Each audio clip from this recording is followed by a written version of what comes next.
Happy Halloween, Home Slice! Well, today is the day. The spookiest day of the year. And I bet you can't wait to just sit around, eat some candy, and maybe watch some scary movies. So, in honor of the spooky season, I've got my spooky hat on, and I'm gonna do another weird play review video. Today's video, I will be reading from the script for the stage musical, The Headless Horseman. Now, this show is actually a musical adaptation of The Legend of Sleepy Hollow by Washington Irving, a book I've never actually read. But I have seen the Disney version, and I was in this show a few years ago. Clearly that was more than a few years ago. Don't ask me how it was, because I don't remember. Now let's begin. So we open on the local graveyard at night in the small farming community of Sleepy Hollow, located just in the town of Mount Pleasant. And in this opening scene, we get a musical number, done by different ghosts and ghouls. We've got the ghost of a pirate, the infamous woman in white, they go into detail about her later, and the Indian chief. I don't like calling him that, but that's what it says in the script. And then there's a series of phantoms and such. It varies based on cast size. And they basically just sing about all the creepy stuff in Sleepy Hollow, but how nothing is more terrifying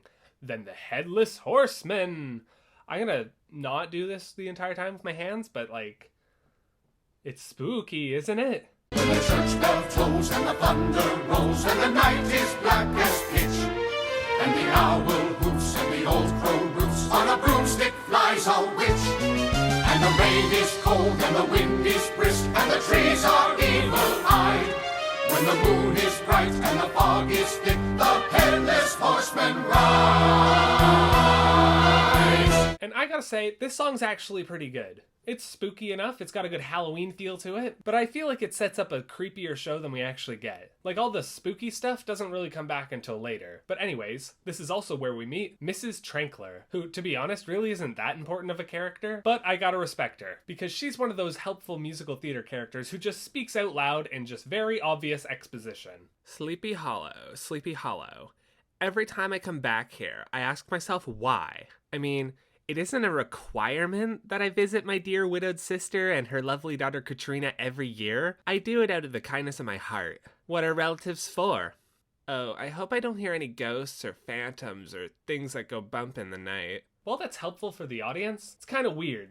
Who talks like that? Also, since this was a Halloween play, I kind of thought she was going to be the first kill, and it would set up the rest of the story. Keep in mind, I've never read the book. But yeah, I thought the horseman was gonna kill her and just to kind of show the audience what we're up against. You know, like most horror movies do. But no, she doesn't have anything bad happen to her. The horseman's not even in this scene. She kind of just gets spooked. So then we move to the next scene. And I gotta say, not a fan of this stage note. I don't like how it talks down to me, it thinks I'm gonna screw that up. Why don't you trust me? However, the action should flow seamlessly. One scene blending into the next, with as little delay as possible.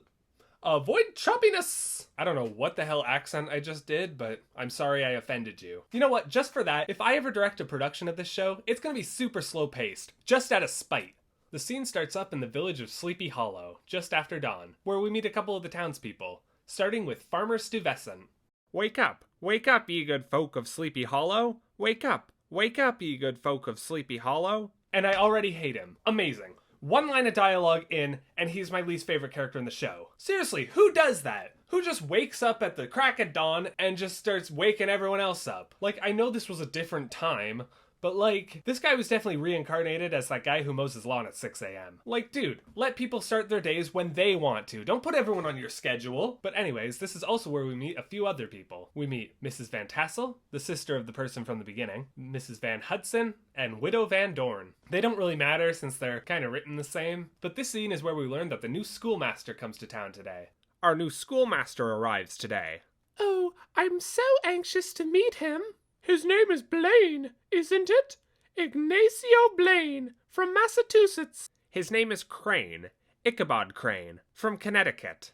Ah yes, Ichabod. I can't tell you how many Ichabods I know. Our last schoolmaster was from Connecticut. Oof, I ain't forgot. Brom Bones and some of the Sleepy Hollow boys drove him away with their mischief. What did Brom Bones do to the last schoolmaster? They don't actually say, but I feel like we deserve an explanation. Oh my heavens. Let's go and see. It's usually on time. Except when it ain't. Oh, you're so freaking clever, Farmer Stuyvesant. So after they leave, Katrina, the niece of the woman from the beginning, Greta, and Hilda immediately enter, avoiding choppiness. I don't know why you deny it, Katrina. Everyone knows you're gonna marry Brom Bones. Then everyone knows more than I do, Greta. So yeah, this is Katrina Van Tassel, one of our leads, who's kind of just the pretty face for men to fight over, but as of this moment, there's only one man who has eyes for her. Mr. Brom Bones, who's the toughest and bravest man in town, and pretty much every girl in town is into him. Yeah, he's basically Gaston. Like, I'm pretty sure the Disney Sleepy Hollow version of him was actually the inspiration for Gaston. If not, this is a pretty big coincidence. So anyways, Brom Bones enters, with his right-hand man, Yost. And Yost starts talking up Brom Bones. Brom Bones plucked a heavy rock out of the stream and held it over his head for almost 5 minutes. Anyone would have thought it was a head of cabbage. What Yost says is true. I won't deny it. The muscles in my arms, they've never been stronger. Made of iron. Don't be shy, girls. See for yourself. And then a song starts up, seemingly out of nowhere. Brom Bones, what kind of name is that? Sounds like a witch's cat. Perhaps a name for Papa's ox. Yeah, I can't imagine this would be the happiest of marriages. And honestly, this song isn't terrible either. It's catchy enough. I mean, I still remember it after all these years. And it establishes Katrina and Bones' relationship pretty well. So after that song, we hear Farmer Stupid Vesson off stage. I hope it wasn't a bumpy ride from Yonkers, Mr. Ichabod Crane. Oh my goodness, it's the new schoolmaster. They say he's from Connecticut. So was the last one, and he didn't stay long. Okay, seriously, what did they do to the last schoolmaster? Please tell us. They're so vague about it. It's gotta be enough to put them in jail, right? Come along, man. What are you waiting for? No need to be shy, schoolmaster. You're among friends. Okay, so the script says that he, pokes his head in on stage because he's nervous and whatnot, which I guess works on stage, but what's he hiding behind in the play's universe? Doesn't make any sense. So anyways, this is where we meet Ichabod Crane, as he enters to meet the folks of Sleepy Hollow, and he sees a group of young women and greets them the way anyone would. What lovely rustic bells. What lovely rustic bells. That's one heck of a way to make a first impression. In fact, I'm gonna try that out. I'm gonna go out, and the first group of girls I see, I'm gonna greet them with, "What lovely rustic bells." I'll let you know how it goes. Didn't go well. So basically, this scene just establishes that Ichabod is a well-educated scholar, and he actually develops the hots for Katrina, which Brom Bones does not like at all, which sets up the classic case of a love triangle. It's like a triangle, but it's also a heart, because it's a love triangle. Sounded better in my head. This scene also establishes that Ichabod has quite an appetite. Sleepy Hollow sets a good table.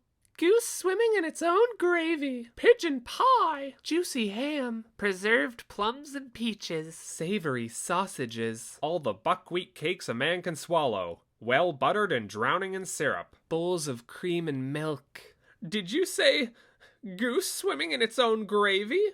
Pigeon pie? Juicy ham? Savory sausages? Oh! Or he's just a wimp. I don't know. The next scene, we get to see Ichabod teach a class, where we learn that Ichabod kinda sucks. Hurry along, children. Don't dawdle. He who dawdles wastes time, and he who wastes time is of no use to good society. I could not handle that level of strictness from a teacher. Also, I want to point out something that I thought was kind of funny. In the stage directions, it says this. If extra pupils are used, they will stand and give their names. Each is Van this or Van that. Example, Jenny Van Dutcher, Ernest Van Erickson, Margaret Van Smith, Balt Van O'Brien, Lena Van Jones, etc. Imagine if this show had a really big cast. Would we really be expected to sit through all of that? Just a minute-long scene of him reading off names? It kind of reminds me of that bit in The Simpsons where they go to see Cosmic Wars, which is clearly a parody of The Phantom Menace. And there's that scene where the Senate meeting is doing attendance and it's a super long list of names. I thought the script notes at the beginning said to avoid choppiness. Pick a direction, people! So anyways, Ichabod is a bad person. Just watch what happens when a student asks him an obvious question. Hold out your hand, young sir. Ouch! Yeah, he straight up hits the kid. And I know it was a different time. Heck, my great-grandmother was a teacher in a school like this, and they probably gave kids the strap then too, but why did the writers of the play think this was necessary? Spare the rod and spoil the child. Let us begin with our lecture on discipline. Oh good, now he's singing a song about child abuse, because why the heck wouldn't he? I don't want to learn arithmetic. Mathematics really makes me sick. I don't want to never ever want to never want to go to school. Admit it, when you learned that I was going to be reading a Halloween play, you were hoping there was going to be a musical number dedicated to the flawed education system. And we are now halfway through the show. I know, because I can see the staple. Alright, next scene. The ladies are having a sewing circle at Mrs. Van Hudson's house, and they invited Ichabod because they literally just want to hear him talk about stuff. That's pretty much a direct quote. Wait until you hear the schoolmaster imitate Farmer Stuyvesant. He's so clever. Show them, schoolmaster. No, someone may misunderstand. Unfortunately, we do not get to hear his impression of Farmer Stuyvesant. So in this scene, they pretty much just talk about food and academic stuff, until Ichabod suggests reading a chapter from his favorite book, History of New England Witchcraft. After all, our graveyard has its ghosts. It does? I hear it's haunted by the spirit of an old pirate. That would be Captain Jordan. I know she said Captain Jordan, but when I first read the script, I read it as Captain Morgan. I thought it was kind of funny. But anyways, this is where they start singing Ghosts in the Graveyard, which is about, you guessed it, ghosts in the graveyard. Ghosts in the graveyard, hollow, white and cold. Dreadful spirits, centuries old. Ghosts in the graveyard, such an eerie sight. Calling you on Halloween night. I want to point out, we're now halfway through the show, and this is the first mention of Halloween we've had. Some Halloween show. Then there's the woman in white. I've never seen her, but my grandmother swore she did. The woman in white? The woman in white couldn't find her way home and froze in the snow. On some nights you can hear her wail, so they say, but I imagine it's only the wind. See, told you it was going to come up again. There's an old Indian chief buried there. A wizard or a prophet or something. He appears from time to time. Yeah, this song is basically them just listing off the different spirits that haunt Sleepy Hollow. And now they mention the scariest of them all. That's right. We mustn't forget the Headless Horseman. Who? The Headless Horseman! He's the ghost of a Hessian trooper. Lost his head in battle to a cannonball. After all this time since the opening number, we finally hear mention of the Horsemen. Yeah, not a lot of horsemen in this show that's literally called the Headless Horseman. Bit of false advertising. Also, I gotta say, Ichabod is straight up, terrified during this song. He's having a full-on panic attack. Oh my! Oh my! Yeah, he says that several times. Oh, real quick, I noticed this in my script. When we did the show, they had to rearrange a lot of the lines because we had a pretty big cast. And for some reason, I wrote in the changes that were made.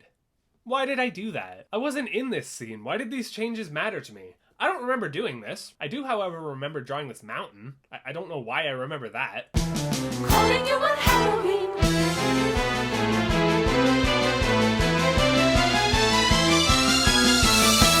Night. So that scene ends and Ichabod decides to head out for the evening, and he starts hearing things. But it turns out that these noises are just Katrina returning his book. Some other stuff happens in this scene. They talk a bit and learn that they're both going to the party tomorrow night. But then Brom Bones shows up and tries to fight Ichabod. And because Ichabod's a little bitch, he hides behind Katrina. After some arguing, Ichabod walks Katrina home. No man makes a fool of Brom Bones, especially in front of his girl. Ichabod Crane must go. Alright, nothing suspicious there, moving on. The next scene, everyone is just having a great time. Ichabod even taught everyone a dance called the Grasshopper. Grasshopper, grasshopper, hop me some grass. That's not what they actually say, I just thought that would be funny. But then the dance is soon interrupted by Brom Bones. Bones has probably been up to some mischief. If you call the Headless Horseman mischief. The Headless Horseman? Yep, you heard that right. Bones had a run-in with the Headless Horseman, and he begins to sing about it. And the Headless Horseman rides when the moon is full and bright. And the Headless Horseman chides, come race with me tonight.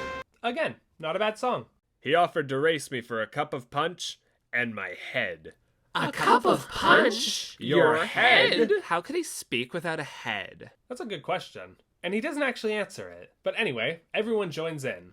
And the Headless Horseman rides with a vengeance never seen. So that was fun. I'd better tie up Daredevil. Okay, so when I read this script, I missed the part where he said that his horse's name was Daredevil, so when he said this line, all I could picture was this. How I long to run my fingers through your gold. Gold? Your golden hair, I mean. Did I mention that Ichabod is the worst? Straight up accidentally told her he was only interested in her money. Marry me. Oh, marry me, Katrina. You're making a fool of yourself, Ichabod. Get up. I kiss your dainty paw. Oh.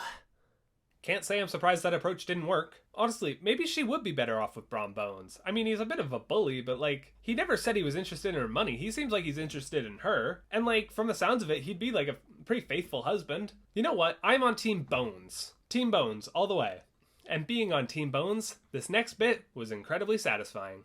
You will leave. Now. But I haven't eaten. There's going to be a suckling pig with an apple in its mouth. I'll count to 7. 1, This isn't civilized behavior. 2, Can't we discuss this like gentlemen? 3, 4, 5, 6, 7. Spare the boot and spoil the schoolmaster. Ah! So Ichabod is skipping town, and he has a conversation with himself while he's walking away. Perhaps I spoke up too soon and frightened the poor girl. Yes, that's it. I spoke up too soon. I was too rash, too bold. I must be more patient. You think? And finally, after so much build-up, and being the freaking title character, we finally see the Headless Horseman in all his glory. It's him! It's him! The Headless Horseman! Now, in the Disney version, if you remember, this moment has a big chase scene, and even after all these years, it still holds up as a really good animated action scene. In this version, however, he kind of just throws a pumpkin at him. Ichabod Crane, this is for you! Ah! So the next day, everyone gathers around in town. Everyone is really concerned about the disappearance of Ichabod Crane, since nobody knew about his confrontation with Bones. And they even find his scarf lying on the ground. But no sign of Crane. And we end things with a little audience interaction. Katrina and Brom Bones were married that summer. As for Ichabod Crane, he was never seen again. Most people believe the Headless Horseman got him. Do you? Yeah, I literally just saw it. So that was the Headless Horseman. A lot of unanswered questions there at the end. What really happened to Ichabod Crane? Did Brom Bones ever tell Katrina why Ichabod left town? And why did I go through the trouble of photoshopping a headless Darth Vader on a horse when I could have just used a PNG of the Headless Horseman? We may never know. But anyways, that's the show. All in all, I rank this show a meh. I wouldn't say it's bad by any means, but it also doesn't really stand out much. Also, I'm not sure why they called it The Headless Horseman and not The Legend of Sleepy Hollow, because other than the fact that this is a musical, there's not really a unique take on the story. But still, I feel like it accomplished what it set out to do. It was a very easy to learn, very short, simple Halloween show for kids. So if you're a children's theater director and you're looking to do a Halloween show, this could work. It's easy enough for the kids to learn, and I think the audience would enjoy it. And there's enough bits in this show that give you the opportunity to come up with some actually really creative ideas. So anyways, that's my video. I hope you all have a great Halloween. And remember, be safe, be smart, and have fun. Peace out, Home Slice!